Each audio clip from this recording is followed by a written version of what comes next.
Ladies and gentlemen,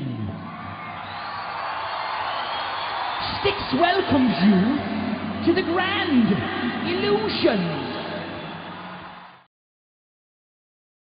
Tonight's the night we'll make history. Styx — это широко известная в узких кругах американская музыкальная группа. В конце 70-х они входили в первую десятку популярнейших рок-групп США, а вот в Европе на них особого внимания не обращали. Конечно, старые советские хардовички группу знали, но широкие массы хорошо помнят только одну, не самую типичную композицию группы о лодке на реке.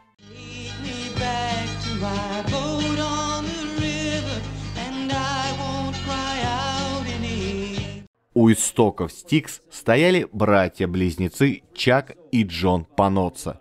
С 7-летнего возраста они брали уроки музыки у своего дяди, и именно от него Джон перенял любовь к ударным и перкуссии. В 1962 году мы с Джоном создали трио.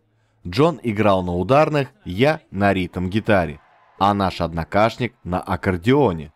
Той весной наш сосед Денис Диянг заменил нашего аккордеониста, и все лето мы репетировали, назвав группу The Tradewinds, вспоминает Чак Паноццо. Репетиции проходили в гараже, расположенном в южном крыле дома Паноццо. Вскоре в составе появился еще один гитарист, Том Нардини. Они выступают в различных забегаловках родного города, а когда в 1965 году узнают, что существует ансамбль с почти таким же названием, берут для группы новое имя – TW4. Диянг и братья Паноццо поступают в Чикагский университет, и репетиционная база перемещается в одно из помещений родной альма-матер. В октябре 1969-го группу покидает Нардини, и на его место приходит сокурсник Паноццо и Диянга Джон Курулевский. В 1970 году Чак переключается на бас-гитару, а в состав принимают поющего гитариста Джеймса Янга. Джеймс родился в Чикаго в 1949 году. В семье было 5 детей, и каждый из них по достижении 5-летнего возраста учился играть на пианино. «Я ненавидел играть на пианино», — вспоминает Янг, «но мне приходилось этим заниматься до своего 15-летия. В старших классах школы я еще играл на кларнете, но этого тоже терпеть не мог. Вот почему мои мемуары, если я когда-нибудь их напишу, будут называться «Воспоминания третьесортного кларнетиста». Впрочем, все изменилось, когда я обратил внимание на новую акустическую гитару, которую купил себе мой дядя. Это стало началом одержимой любовной страсти к музыке. У меня был сборник песен Битлз, и я занимался по 8 часов в день, подбирая их на гитаре. Наконец-то я перестал ненавидеть занятия музыкой.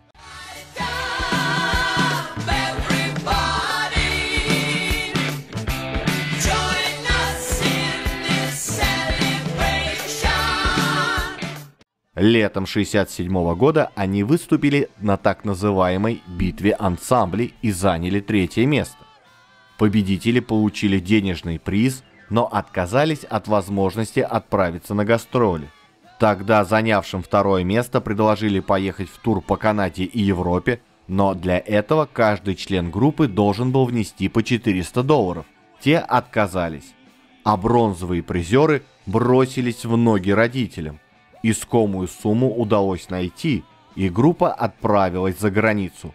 Мы играли на выставке в Монреале в канадском Квебеке. У нас есть фото, где мы стоим рядом с мэром Дублина.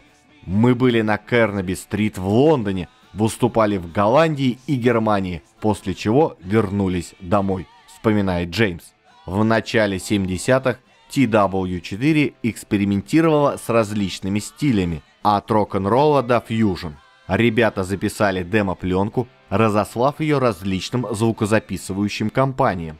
Билл Траут из Wooden Nickel Records обратил на группу внимание, и вскоре музыканты подписали контракт на выпуск альбомов. По предложению Траута они взяли для группы новое название – Styx. По словам Диянга, это был единственный вариант, против которого ни у кого не было возражений. Стикс, согласно греческой мифологии, это река, отделяющая мир живых от страны мертвых, и находится она в подземном царстве.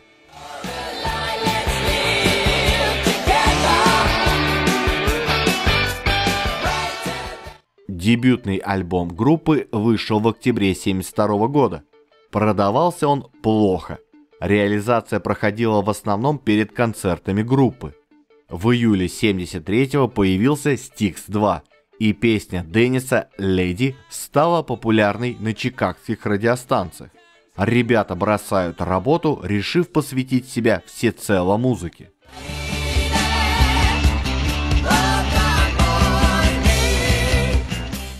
Вышедший в феврале 1974 года альбом неожиданно попадает в 200-ку журнала Billboard, а выпущенный в ноябре того же года Man of Miracles поднимается еще выше.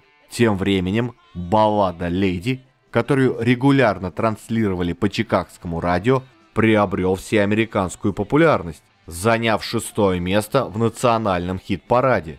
Дианг посвятил песню своей жене Сюзанне. Когда он впервые услышал песню по радио, то чуть не подавился ужином от волнения. Наконец-то фортуна постучалась и в двери Styx. Песня стала тем локомотивом, который медленно, но уверенно потянул группу вверх. В 1975 году сингл занял 6-е место, а за ним подтянулись и продажи альбомов. Спустя время песня прозвучит в сериале «Симпсоны», сопровождая сцену, где Гомер Симпсон пересекает реку Царства мертвых.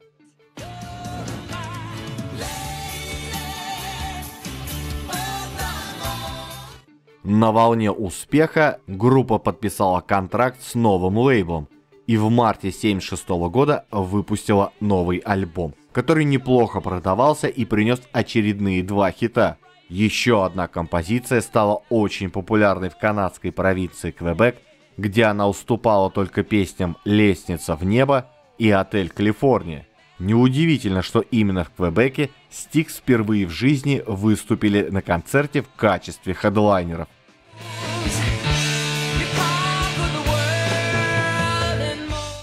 Как раз накануне качественного скачка в декабре 1975 года из группы уходит Курулевский.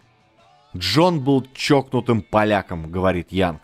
«Мы прозвали его Трахевский. Он постоянно стремился к своей одинокой молодой жене и маленькому ребенку, и его сердце не принадлежало команде». Джон потом собрал свою группу и открыл свою студию звукозаписи, где без особого успеха работал звукорежиссером. Курулевский умер в феврале 1988 года от аневризмы головного мозга. Впрочем, не уйди Курулевский из Styx, может, качественного скачка бы и не получилось. Дело в том, что на его место пришел Томми Шоу, чье влияние на стиль группы трудно переоценить. В один из дней мне позвонил турменеджер Styx Джим Воус. Я уже как-то встречался с ним в Чикаго, и он сказал: «Styx нужен гитарист», вспоминает Шоу. И уже на следующий день после телефонного разговора Томми прилетел в Чикаго. Когда я зашел в студию, то сразу сел за пианино и запел. Через некоторое время я понял, что эти парни намного лучше, чем я себе представлял. В тот день я гитару даже в руки не брал. Они искали прежде всего того, кто мог бы петь и более-менее выглядел, а уж потом гитариста. Тот факт, что я сочинял песни, пел и к тому же играл на соло-гитаре, был мне на руку. Шоу говорит, что в группе ему была предоставлена полная свобода творчества. Они были готовы принять мои идеи. Ситуация была слишком хороша, чтобы в нее поверить. Новая работа Styx была вполне успешной. До сего дня Шоу исполняет на концертах заглавную композицию с этого диска.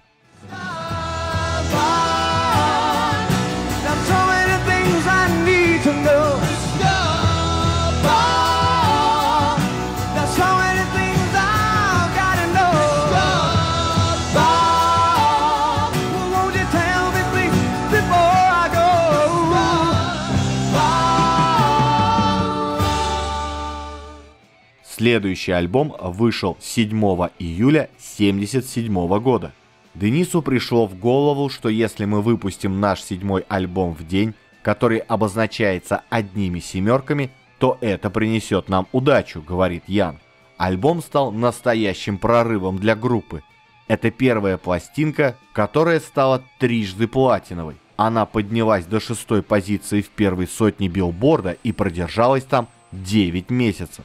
Именно на этом альбоме окончательно утвердился характерный стиль Styx, получивший название «помпезный рок». Можно долго дискутировать на этот счет, но я оставлю это неблагодарное дело критикам, которые любят вешать ярлыки и втискивать музыкальный стиль исполнителя в прокрустово ложе этими же критиками придуманного направления. По сути, Styx играли хард-рок высшей пробы с пышными аранжировками и многоголосием, с широким применением синтезатора и клавишных. Мы всегда испытывали влияние классической музыки, и фанфары с рок-инструменталом были вполне в духе групп, на которые мы равнялись. Групп типа Emerson, Lake and Palmer и Yes, говорит Ян. Очень образно написал один из журналистов. Песня Come Sail Away – самая характерная песня Styx. Смесь народных баллад со склонным к театрализации арт-роком и текстом, увлекающим слушателем в путешествие, в котором соединяются сны, научная фантастика и религиозный подтекст. Текст песни отсылал нас к началу библейской книги Иезекииля, где пророк рассказывает о видении, когда с неба в огне и сиянии спустились дивные четырехликие существа, передвигающиеся на колесах.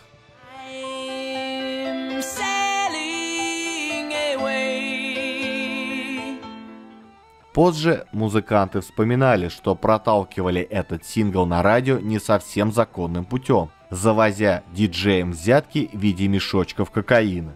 Для сингла песню на 1,5 минуты сократили, но многие предпочитали крутить в эфире полную версию. О популярности песни свидетельствует еще один знаменитый мультсериал «Южный парк», где один из персонажей, вредный мальчонка Картман, имеет странную манию. Если кто-то при нем напоет начало этой песни, то он не сможет успокоиться, пока не допоет весь текст до конца. Правда, Картман научился это делать в весьма скоростной манере и укладывается за 30 секунд.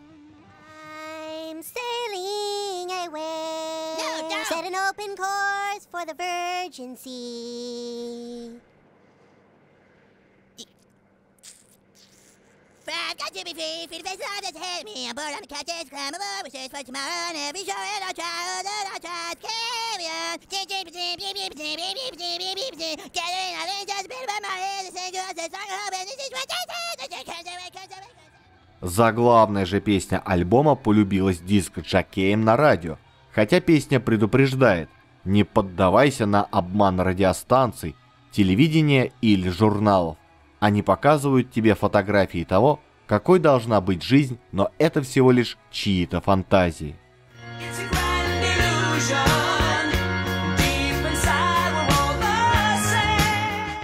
Эта пластинка впервые принесла музыкантам солидные барыши.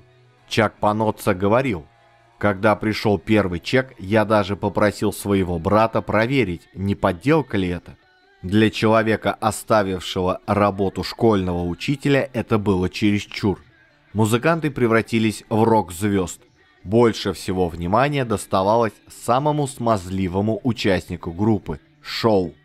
Когда его фотографии начали появляться в различных журналах, Томми оказался явно не своей тарелки. Через год вышел следующий альбом, продолживший линию, начатую предшествующим альбомом. Несмотря на этот успех, а может именно из-за него, группу просто третировали рок-критики. Тот же Rolling Stone сравнивал альбом с китовой рвотой.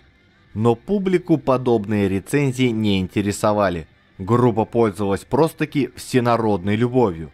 Когда Styx, как предваряющая группа, поехали в совместный тур с Aerosmith, они затмили Стивена Тайлера со товарищами. Многие зрители по ходу концерта одевали футболки Styx, а увидев тщетные попытки токсических близнецов Тайлера и Перри выдать качественное шоу, уходили из зала. Styx, наоборот, представляли на суд зрителя качественно сыгранную музыку.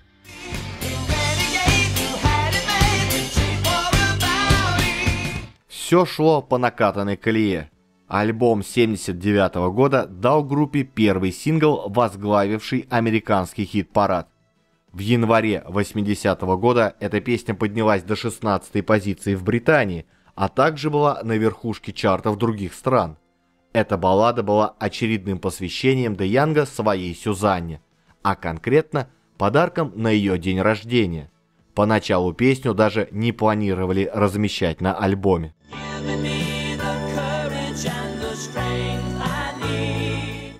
Кстати, не забудьте подписаться, если еще не подписаны. И помните, что всю музыку из роликов я собираю в своей группе ВКонтакте. А если вам нравится то, что я делаю, знайте, помочь мне вы можете через сервис Boosty.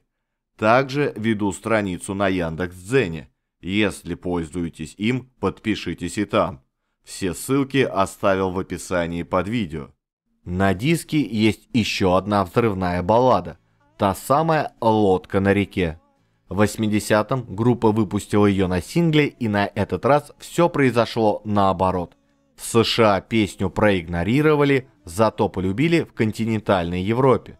В Германии песня стала первым номером в хит-параде, а в СССР первым номером на дискотеках и магнитофонных записях.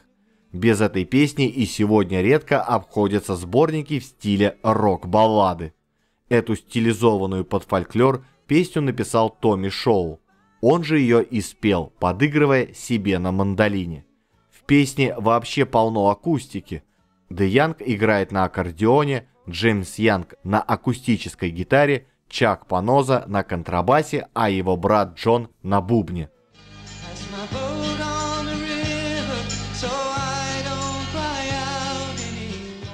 Название песни вкупе с загробным имечком группы сразу породили у наших меломанов вопрос, а не поется ли в ней о том самом Стиксе, реке, что окружает загробное царство Аида из греческих мифов. На самом деле прямых аналогий в тексте нет, хотя там и присутствует некая отрешенная меланхолия. Шоу написал песню во время гастролей во Франции, выразив в песне свою усталость от суеты шоу-бизнеса и жажду покоя. А какого уж покоя, пусть каждый решает сам.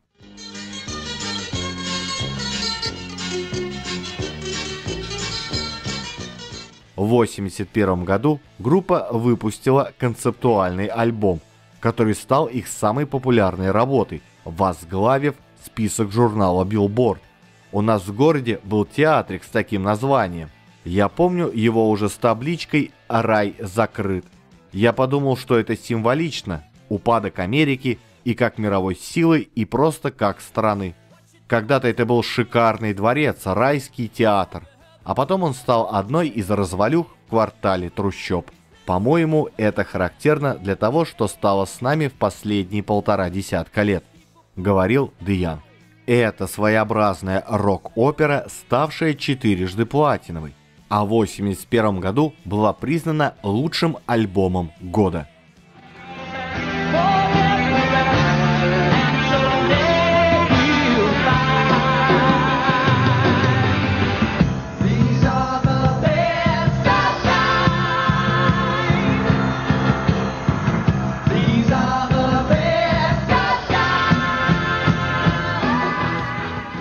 В рамках тура в течение 4 месяцев группа дала концерты в 9 десятках американских городах. В основном выступления проходили на стадионах, а самой маленькой концертной площадкой была арена на 12 тысяч человек. Команда помощников, сопровождавшая группу, состояла из 42 человек, среди которых был пилот и стюардесса личного самолета группы. Пока музыканты добирались до места проведения шоу по воздуху, техники транспортировали звуковое и световое оборудование на 7 больших грузовиках. В комплекте было 2 разборные сцены с декорациями. Пока на одной шел концерт, вторая монтировалась в другом городе. Все работало как часы. Из аэропорта вылет в 13:00, на стадион прибывают в 15, до 18 идет саундчек, в 19:30 запускает публику, в 20:15 начинается концерт, заканчивается в 22:15. В час ночи музыканты в гостинице. Подъем в 11 утра, через каждые 6 дней выходной.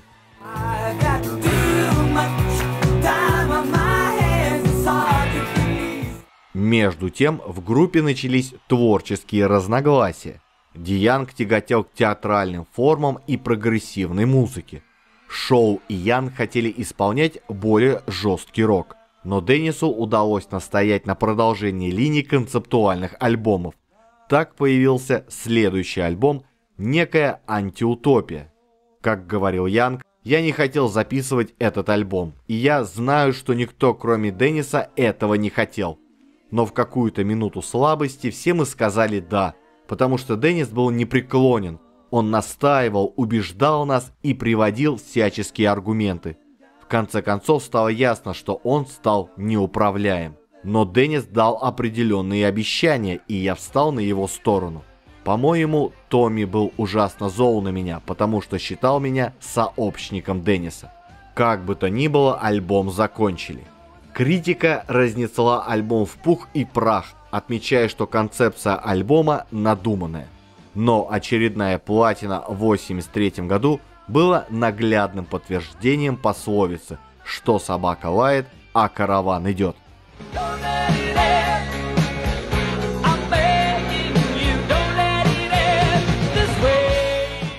Несмотря на успех, обстановка в группе накалилась до предела.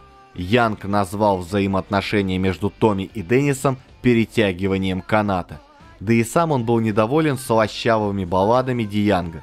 Он точно знает, что стало последним гвоздем в гроб группы. Ко мне подходили 10-летние дети и говорили, как сильно им нравится песня «Мистер Робото». А мне от этого хотелось просто кричать.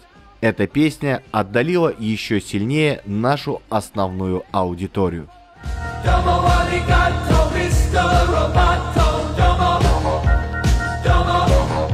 После этого группа выпустила концертный альбом и распалась.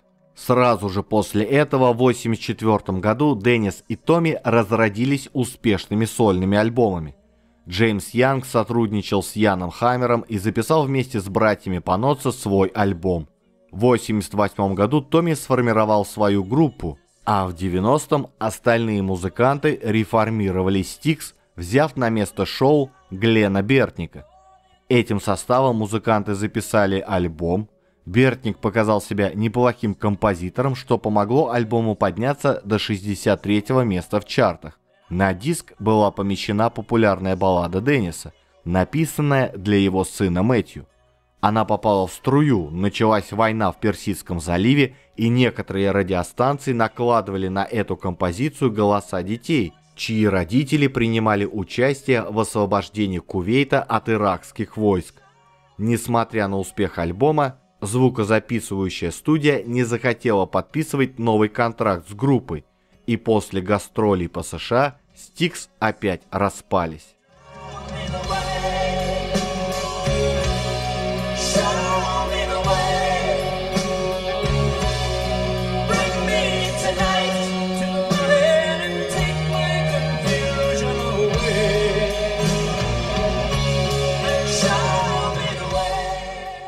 В 1995-м группа снова собралась, чтобы перезаписать песню «Lady» для сборника Greatest Hits, а через год провела тур по США. Увы, Джон Паноццо не смог выступать из-за цирроза печени, вызванного алкоголизмом. 16 июля 1996 года он умер от кровоизлияния в кишечник. На его место в группу пришел Тодд Сачерман. Следующий тур ребята посвятили памяти ушедшего из жизни барабанщика, а Томми написал в его честь песню «Дорогой Джон». Эти гастроли были необычайно успешными, а по их завершению были выпущены двойной живой альбом и DVD.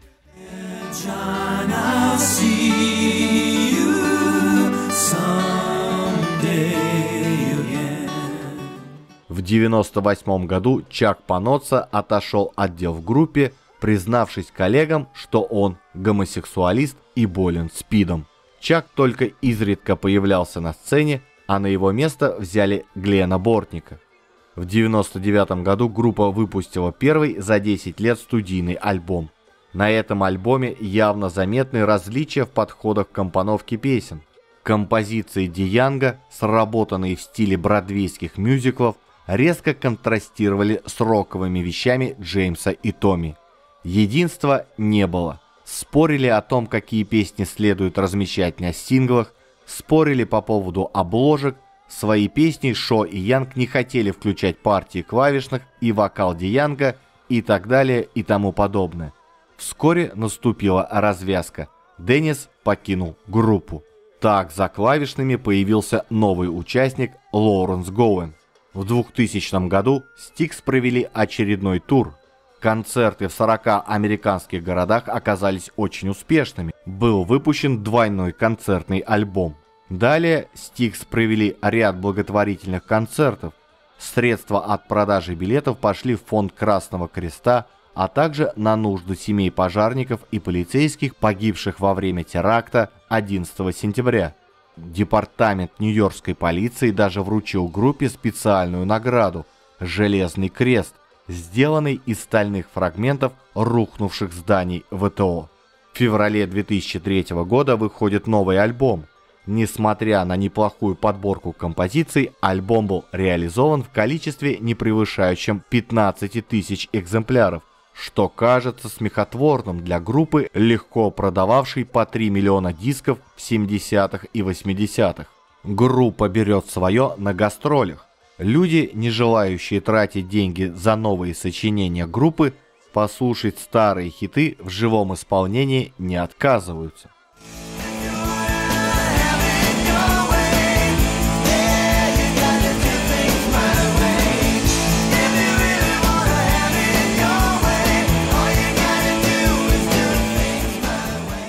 В сентябре 2003 года Styx покидает Глен Бортник, заявивший, что хочет уделять больше времени семье. На самом деле он был недоволен своей ролью в группе и был обижен тем, что коллеги отказались выпустить его песню на сингле. На место Бортника в Styx пришел Рики Филлипс. В 2005 году Диянг записал CD, где были представлены только его композиции, исполненные симфоническим оркестром.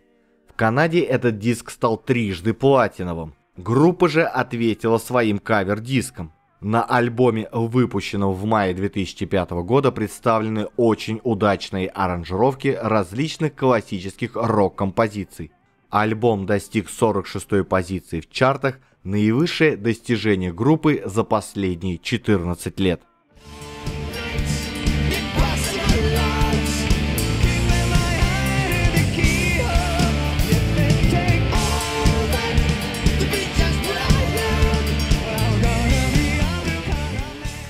На этом, пожалуй, известность группы и закончилась. В 2017 году оставшиеся в коллективе музыканты выпустили альбом The Mission, но он не пользовался огромной популярностью и покупали его только те люди, которые испытывали ностальгию по 80-м. Но в 2021 году они выпускают новый альбом, который после выпуска занял первое место в рейтинге рок на Amazon. К сожалению, творчество Styx у нас никогда не имело большой популярности, и многие до сих пор считают их группой одной песни. И эта песня, естественно, «Лодка на реке». Но это заблуждение. У этих ребят много хороших песен.